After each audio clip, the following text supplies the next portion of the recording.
Hello again. I'll get right into chapter 14, starting on page 291 in the text. This week, we're learning about how to conduct experimental communication research. We will cover experimental research claims, experimental research data, experimental research warrants, and ethics in experimental research. I'm going to read straight from page 292 in the text because I think what the authors wrote in the first paragraph really sums up the importance of and reason for experimental research. When you conduct an experiment, control is a key element that will enable you to explain and predict what you see happening through your observations.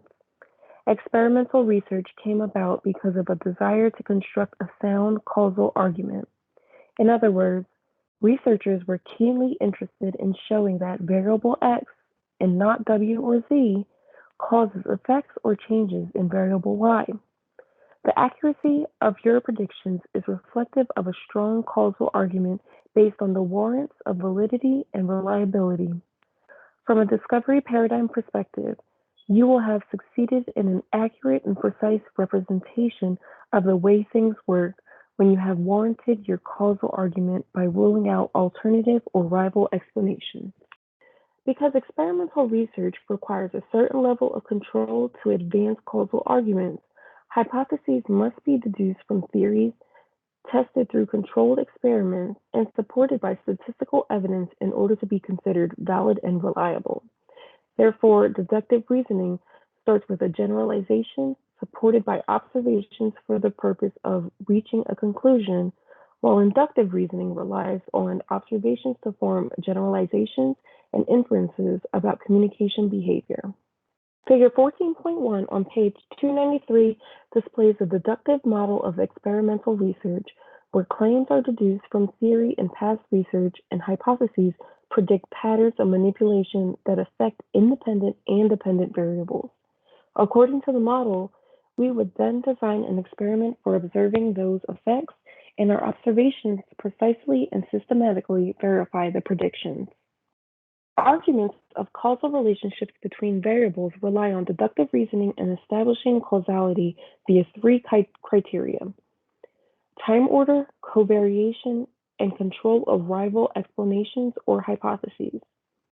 This should sound familiar since we discussed the criteria in Chapter 11.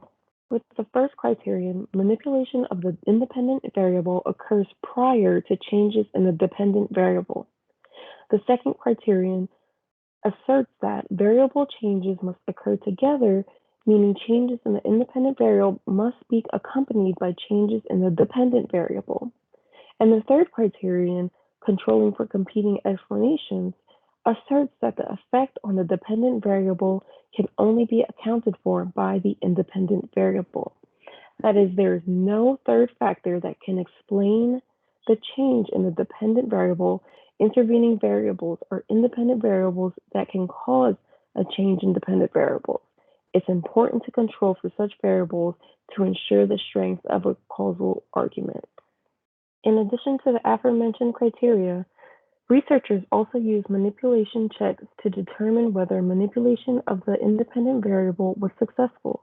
For instance, manipulation checks can confirm that participants perceived an independent variable in the way it was intended. The next section of this chapter covers data sources, data settings, research designs, and data collection and analysis. I won't get too far into data sources and settings nor research designs since we've covered them quite extensively for a few weeks. But I'd like to point out that with experimental research, dependent variables are assessed by observation, self-report, and other report. The traditional setting for experimental research is in the laboratory because it permits an increased level of control for researchers, which is not to say that experimental studies aren't conducted in field settings. While there are benefits to the laboratory setting, it can seem artificial to participants, ultimately making them feel uncomfortable. In some experiments, we may implement a cover story to make a procedure seem more natural to the participants. As I stated previously, experimental research involves manipulation of the independent variable. When there are multiple causes of effect on the dependent variable, those independent variables are referred to as factors, and they are typically categorical in nature.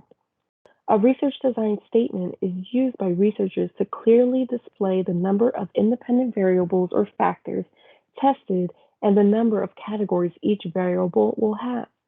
This allows us to see how the dependent variable will be partitioned in the analysis of the data. The analysis of variance, or ANOVA, is a test of the effects of independent variables on the dependent variable. If there is one independent variable, the analysis is referred to as one-way. When there are two independent variables, the test is referred to as two-way, and it continues as such for each number of variables. Two or more independent variables calls for the exploration of main effects, which are the effects of each separate independent on the dependent variable, as an interaction, which is the combined effect of two or more independent variables on the dependent variable. The remainder of the section goes into depth regarding repeated measures, repeated measure designs, statistical software, and variations of ANOVA. Be sure to read this portion of the chapter because it will provide some insight into why certain forms of ANOVA are utilized and under what circumstances. A large portion of this chapter covers experimental research warrants, which includes internal and external validity threats. When a study's measures are biased, you cannot rule out factors that may rival your independent variable. These factors are called confounding variables, and they interfere with relationships between independent and dependent variables. There are two types of bias that can threaten the internal validity of experimental designs: time progression effects and reactivity effects. Time progression effects challenge independent variables as the sources of causality. Pre-experimental designs that make use of a pretest, post-test, or repeated measure are vulnerable to the following time progression effects: history, maturation, mortality, statistical regression, testing, and instrumentation. Table 14.3 offers questions to help determine the time progression effect at work, in addition to a solution for each effect. Reactivity effects are effects or threats brought on by the participants' responses or reactions to design features. 6 of the most common reactivity effects are selection, which occurs when the researcher can't randomly assign subjects to treatment and control conditions, or treatment diffusion, or contamination, occurs when subjects in the treatment group divulge details about the treatment to control subjects. Compensatory behavior occurs when the control group realizes the treatment group is being treated differently. Researcher attributes can impact the way subjects respond. Demand characteristics occur when participants inadvertently become aware of the goal of the study, and evaluation apprehension can occur when researchers ask subjects for information that they may perceive as negative or embarrassing, thus triggering the participant to provide a more socially acceptable answer that they won't be embarrassed of. Table 14.4 lists reactivity effects and the solutions to overcome such effects. We've covered internal validity threats, so next are the external validity threats. Reactivity effects and sampling deficiencies can impact a study's external validity or the ability to generalize results across populations and settings. Random sampling is the best way to ensure sample representativeness, and repeating a study's design in different settings can help to strengthen the claim that the study's results can be generalized, which, as I stated previously, is a very important factor in the validity and reliability of your analysis. The final section of Chapter 14 focuses on ethics in experimental research. As we know with experimental research, there's a control group and a treatment group, and we refrain from informing participants of their precise role in a study or of the study's goals because knowledge of that information can negatively impact the study. As communication researchers, it is our responsibility to consider consequences to participants. If you're considering using deception in a study, you should ask yourself the following questions. How significant is the study? Are there alternatives to the research design, like role-playing, that would produce the same data? And how great is the potential risk of harm to the participants? Answer these questions honestly, consider alternatives, and try piloting the study with a similar group of participants because the last thing we want to do is negatively impact participants as a result of our study. And that's all for chapter 14. I said this in the last lecture, but I'll repeat it again. This week, all you have is a quiz and discussions. I will be grading assignment 4, so look out for that. In the meantime, please make sure you're working on your research papers, which are due May 2nd. If you need help with your paper or just want a fresh set of eyes to look at it, please feel free to call, text, or email me, and I'd be more than happy to help.